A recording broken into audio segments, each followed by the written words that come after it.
Thibaut Gullier, qui est haut-commissaire à l'emploi et à l'engagement des entreprises au sein du ministère du Travail, qui va parrainer cette remise de trophée. Monsieur Gullier, je vous en prie.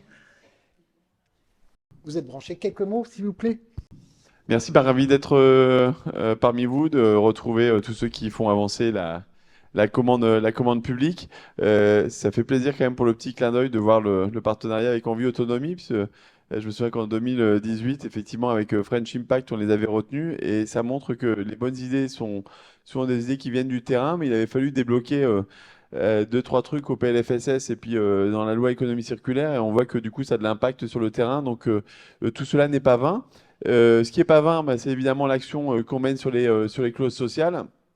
Euh, on me dit dans l'oreillette qu'on ne sortira pas les chiffres exactement, mais j'ai bien compris en tout cas que le nombre de marchés publics qui prenaient en compte une clause sociale avait explosé entre 2023 et 2022. Et ça, je pense que c'est la marque de fabrique peut-être du PNAD et puis du travail qu'on a pu mener ensemble ces 2, 3 dernières années. Un, d'abord, bah, il faut quand même une contrainte, une obligation, une direction, une volonté politique, celle du climat résilience. Et je pense que pour ceux qui sont dans la salle et qui mettent en œuvre, bah, c'est aussi un moyen de convaincre en interne et puis de faire bouger les choses.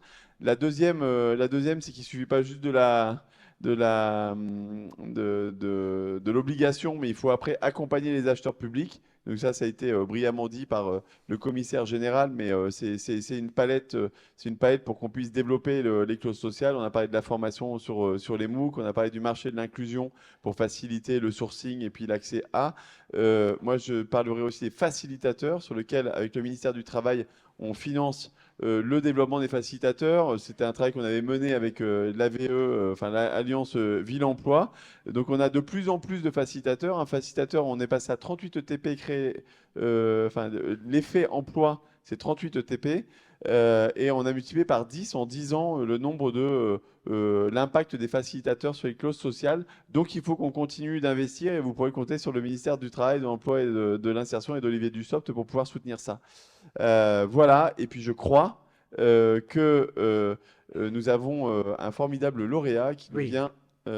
Non, c'est vous qui annoncez ça. Mais faites-vous plaisir. Ah, mais non, mais moi je suis pas là pour me faire plaisir, mais pour faire plaisir à ceux qui œuvrent sur le terrain. Je crois que c'est la métropole C'est de. Nantes Métropole Mission, Voilà. insertion professionnelle par les clauses sociales, qui reçoit le prix catégorie clause sociale de cette édition. Et pour recevoir cette magnifique récompense, j'appelle à la barre. J'aime bien dire j'appelle à la barre. J'appelle au témoignage. Monsieur Hervé Fournier, je ne suis pas sûr de qui vient ou pas. Oui, merci Monsieur Fournier. On les Madame Marie applaudit. Leborgne, merci beaucoup. Ah, pardon. Monsieur Anthony Desclosiers, maire de Sainte-Lucie-sur-Loire, Nantes Métropole. Et puis Madame Fatima Alim, vous êtes là. Merci beaucoup, toutes nos félicitations.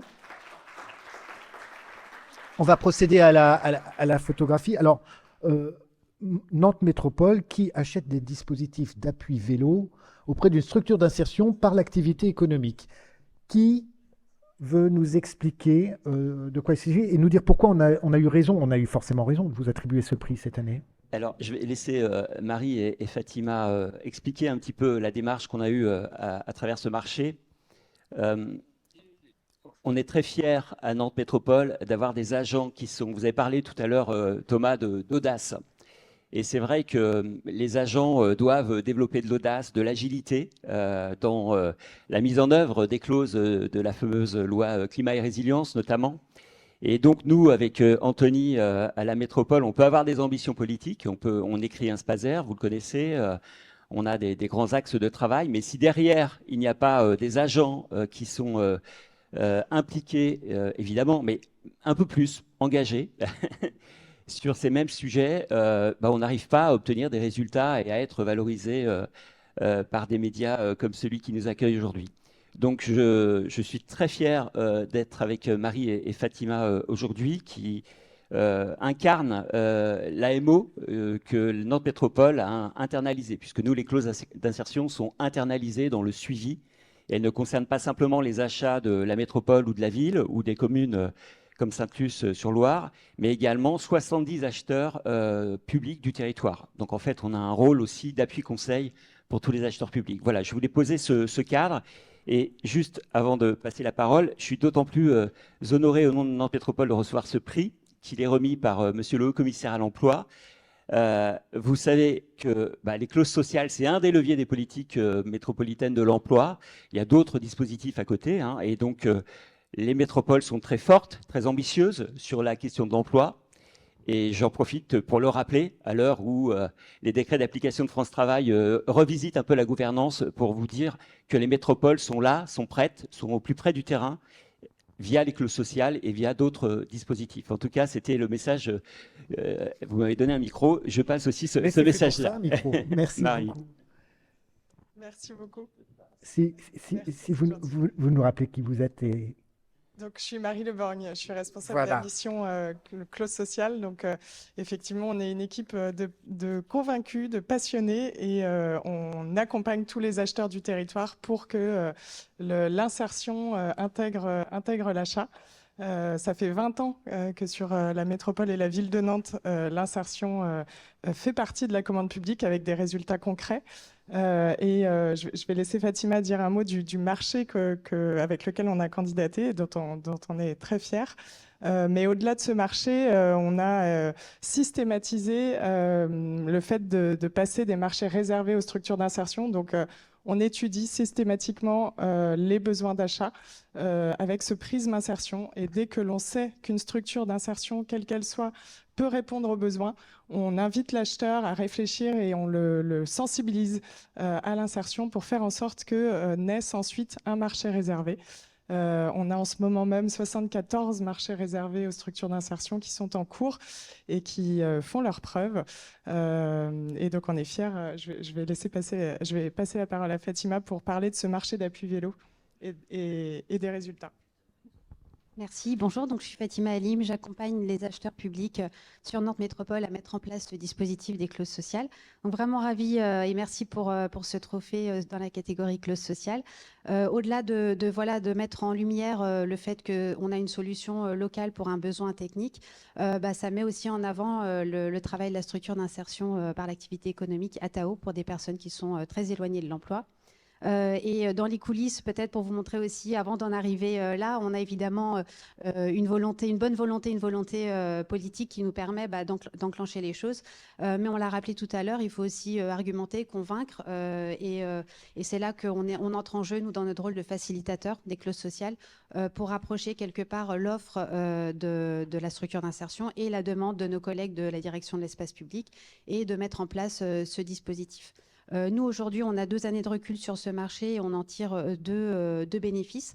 Déjà, en termes d'agilité pour la métropole, puisque ça nous permet de travailler sur le besoin au plus près de ce que demandent les usagers. C'est important aussi de souligner que la structure est au rendez-vous sur ce point-là. Et le deuxième bénéfice, il est sur l'aspect formation pour la structure d'insertion. Donc, en fait, ce marché est un fil rouge pour permettre de structurer la formation pour les personnes qui sont en parcours d'insertion. Et si j'ai encore une petite minute, je partage, on pourra en parler des heures, hein, mais je partage 3 chiffres avec vous. Donc, la première année, on a pu commander 250 appuis vélo. Ça a généré 8000 heures de travail pour les personnes en insertion qui ont derrière obtenu 8 licences en soudure. Marie l'a dit, on développe beaucoup, nous, les aspects, les marchés réservés. On en a notamment aussi avec Envie Autonomie sur le matériel médical, donc réemployé, mais aussi sur peut-être à l'année prochaine, du coup, pour d'autres prix, mais aussi sur les jeux et les jouets, pareil, sur les jeux et jouets collectés et reconditionnés par une structure d'insertion qui s'appelle Joujou.